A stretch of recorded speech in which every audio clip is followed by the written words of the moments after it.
Also, this year is the 40th anniversary of Japan's #1. Now looking back, during the half century about Asian story. First is Japan Miracle, the story, then Four Little Dragon, yes. Then China story. Yeah. You are so good at picking topic. What's the secret? Yeah. Why I picked them? Part of it is luck, because once is luck, two times maybe luck, but so many years. First of all, I tell you about Japan. You know, before I went to Japan, I had about 1 year when I knew I would likely go there. So at that time, there were not many good social science studies. So I tried to read all different disciplines. I read history, economics, political science, tried to get a broad background. And then I tried to find some particular study where I could go deeper. I'm not a historian. My PhD thesis was on families of Irish American, Italian American, old American families, and emotionally disturbed children. So when I started out in Japan, I first started to study mental health of children.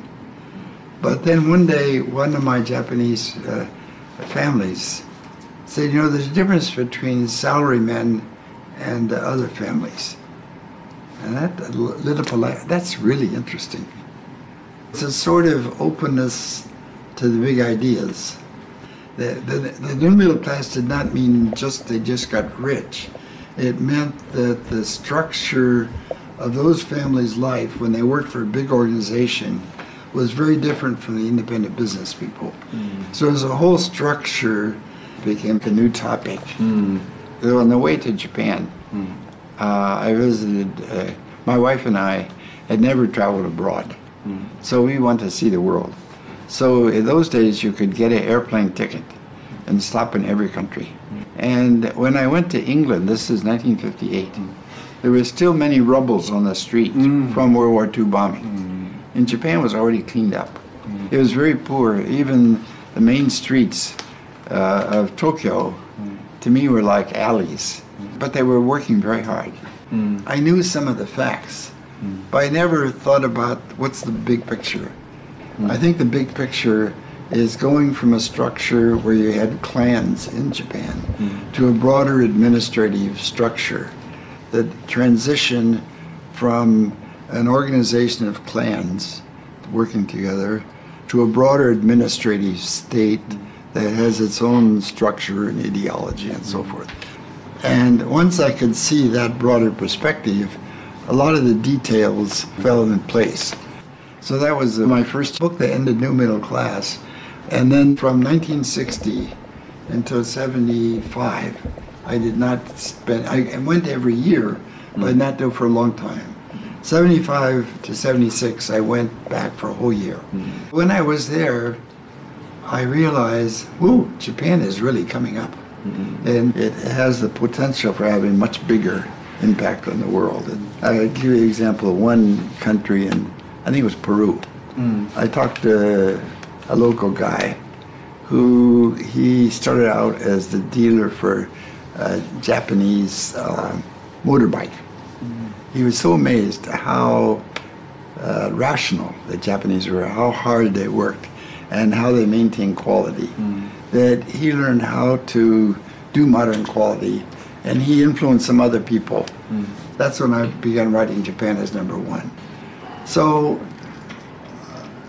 maybe I hadn't thought about it this way. If I say, what's my pattern of picking a big thing? It's I start from, you know, what is interesting, and then I say, oh, here's a big picture, and it's a kind of a new thing. I guess that maybe is my secret, that I keep thinking intellectually, and then I say, what is the big picture, and how does it fit together? What's really important is happening, and I suddenly hit on that, and that I think the big books I wrote, Japan is #1, and Dung, really came from that. Yeah. I'm so curious how to keep your, energy, keep your ambition. Still try to engage something big. So, what's the motivation? Well, I'm not very happy in the United States what happened to political science and sociology. In the last 20, 30 years, they want to be scientific. And they can use new quantitative measures.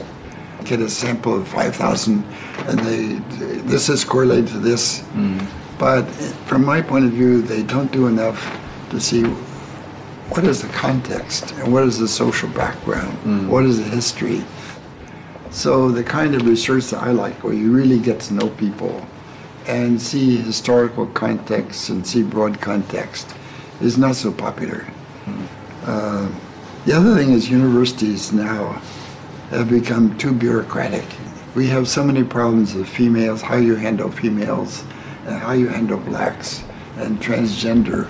So the dean, instead of thinking just scholarly, spends so much time worrying about social issues, which are important, but from trying to build intellectual vitality.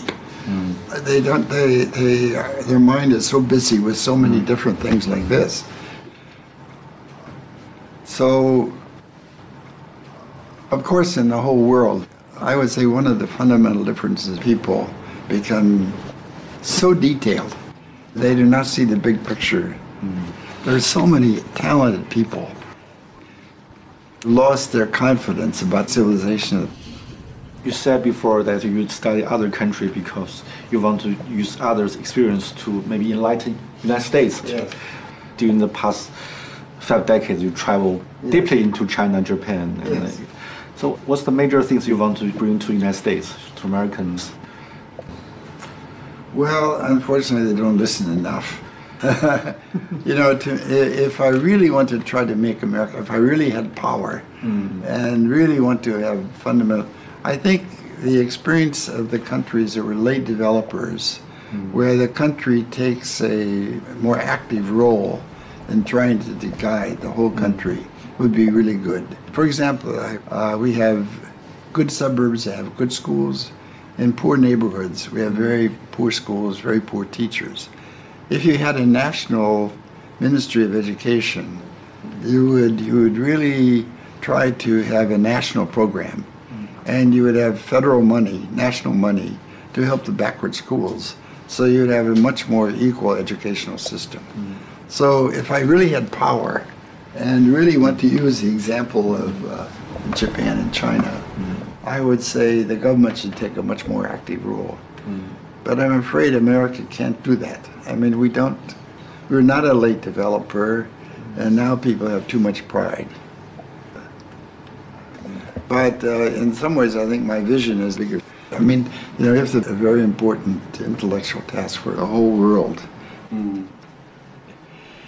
The grand vision, like Toynbee in the West had a big grand vision, and maybe some earlier period had a grander vision.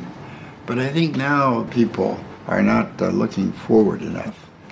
For example, the bureaucrats I knew in the 1950s, that generation who were thinking how you build a modern Japan were really very broad. And the bureaucrats now are much pettier. They've become too small. I think that there are historical changes in different time periods. Whether you have a broad vision makes a big difference. For example, humiliation could be used in different ways. It could be used as a stimulus to study and to learn more, to build a modern organization. The Meiji is, as I say, it's a modernization program and an integrated program, and succeeded, but then they had years of disaster. In the 1930s, they had taught patriotism so successfully that the leaders could not control it. And the defeat by the United States was so devastating, and they suffered so much. And then they had to revise, and now they have to accept a new role in the world. I mean, in a way, it's not so glorious. Japan must accept China as number one in Asia, and America is a much greater, bigger country. They can be a modern country, but it's not so exciting. How to adjust to this new world.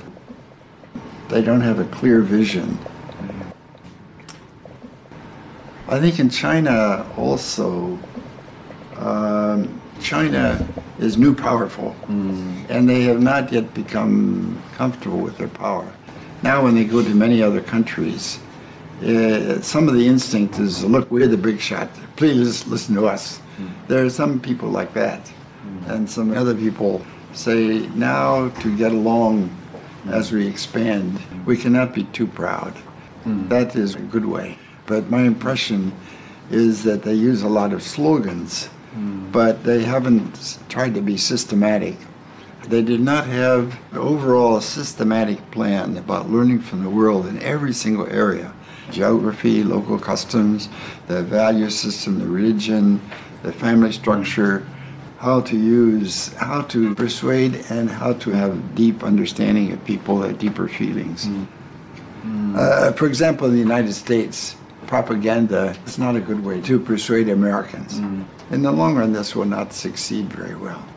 So they do not have yet the mature vision about how to adapt to the rest of the world as they grow.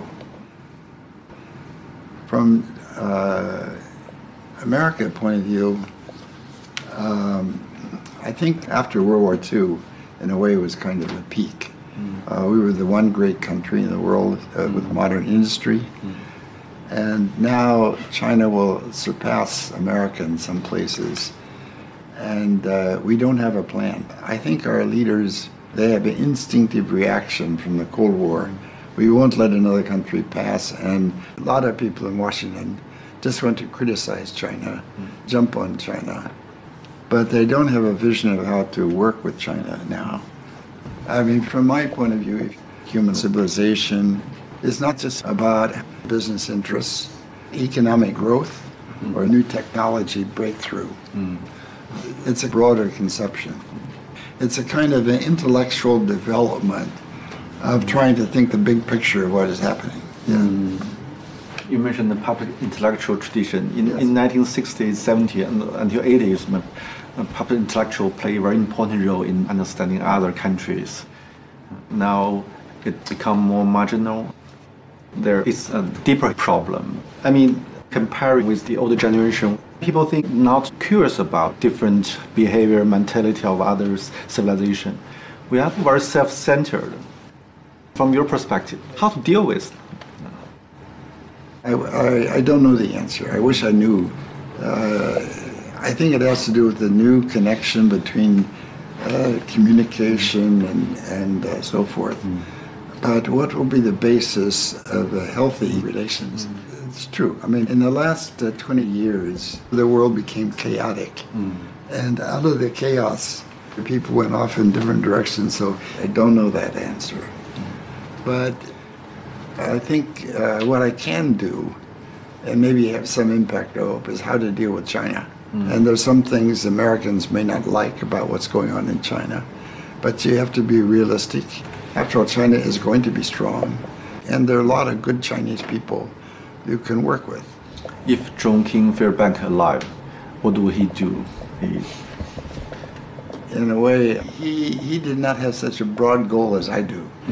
He wanted to have better relations with China, but his vision was more in terms of the field of Chinese studies. I would say one of the fundamental differences with Fairbank and me is he was elitist. He was from higher class than I, and more. He went to Oxford and Rhodes Scholar and so forth. And I was more a Putungren. My father was a small Jewish merchant, and I worked in the store.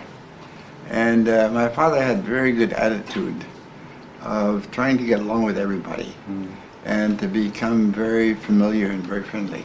It was a town of about 10,000, and the small college, Ohio Wesleyan, which is a Methodist town, maybe partly because it was a religious town.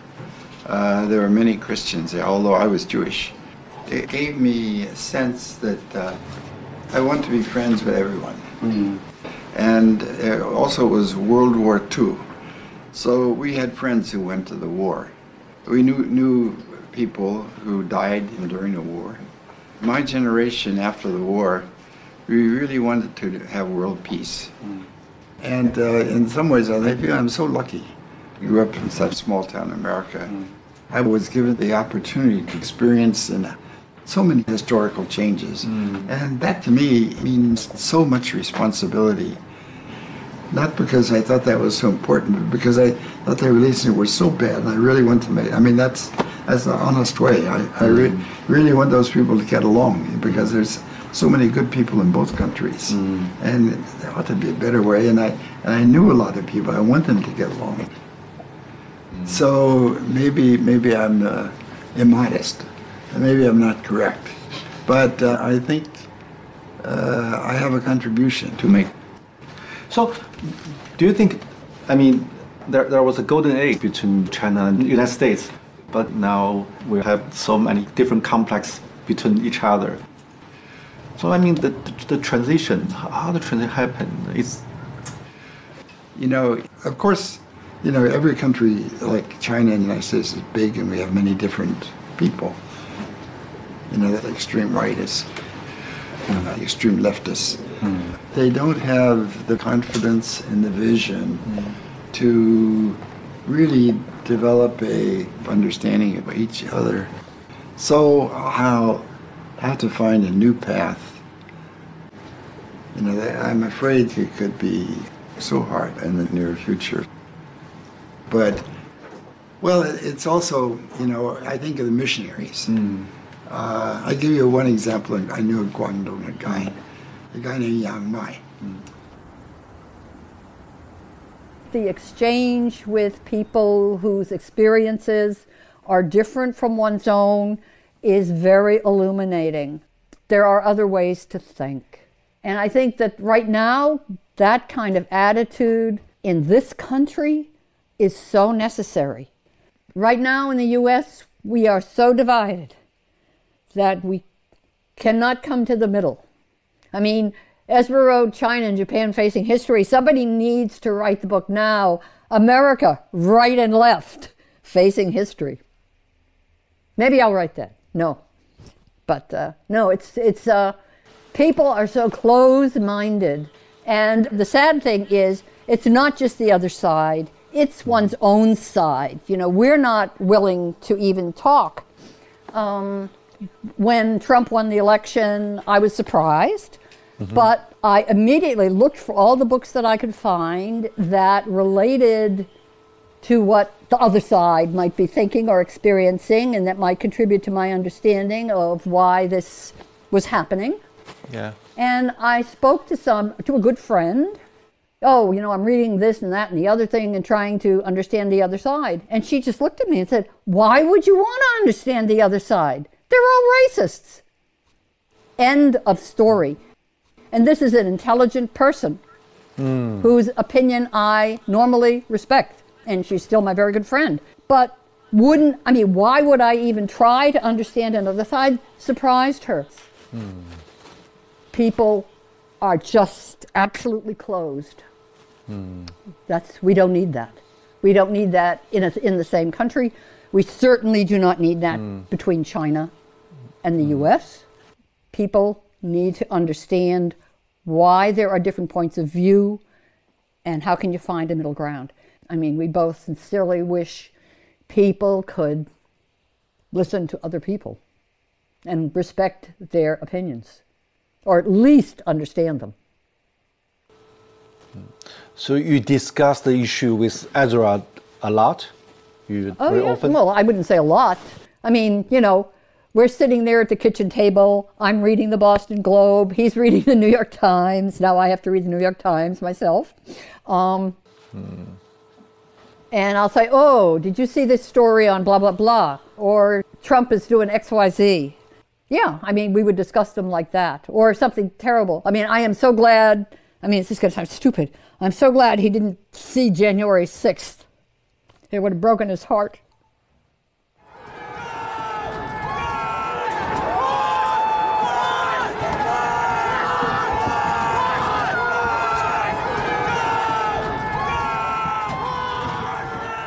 recently, I always think of Yang Mai. This is a guy who went to Yenjing University and graduated in the late 1940s. He was studying Western economics, a free market economics. In 1949, he knew, oh boy, I will never get ahead. I will fail. So he became an engineer. So from 1949 until the early 1980s, he had no 作用, 没有发挥作用. But in Guangdong at the time of the late 80s, because he knew how markets operated. Suddenly he's useful now. Exactly. So suddenly, he would go to a county and the guy in the county say, how do we get enterprise here? So he played a very useful, constructive role. And he was my friend. He was my good friend in Guangdong. And I learned a lot from him. In the whole world, there are so many talented people. Sometimes they have no chance, it's sad, but they never. But sometimes some of those people have a chance later. So when I hear people say engagement didn't work, I say it's crazy. History is not ended today. Some of those people who had very good understanding, now they must be very careful. But maybe 10 years later, they could play a very constructive role in development around the world. And now it would need to be organized and to give them more opportunity, more freedom to develop bigger ideas. So I won't give up.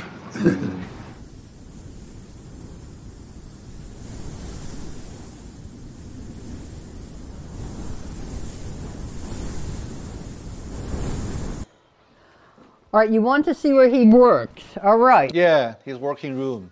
Here is the basement study. Pick that up. I'll put some lights on.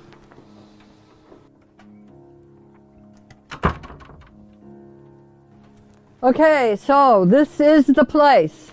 This is where he worked. This is only part of it. Tons of books are in another part of the basement. And as you can see, it leaves a lot to be desired. Here's his machine. Where are the lights? Good God.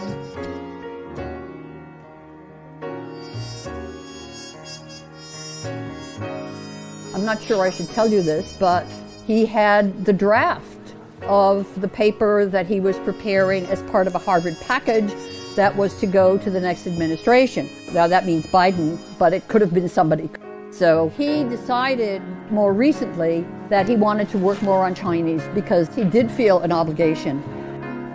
And he had a scheduled appointment with tutors on December 19th. But unfortunately, he died on December 20th. She called, she didn't understand why he hadn't answered. She just didn't think of that. Ezra passed away. All right, here we go.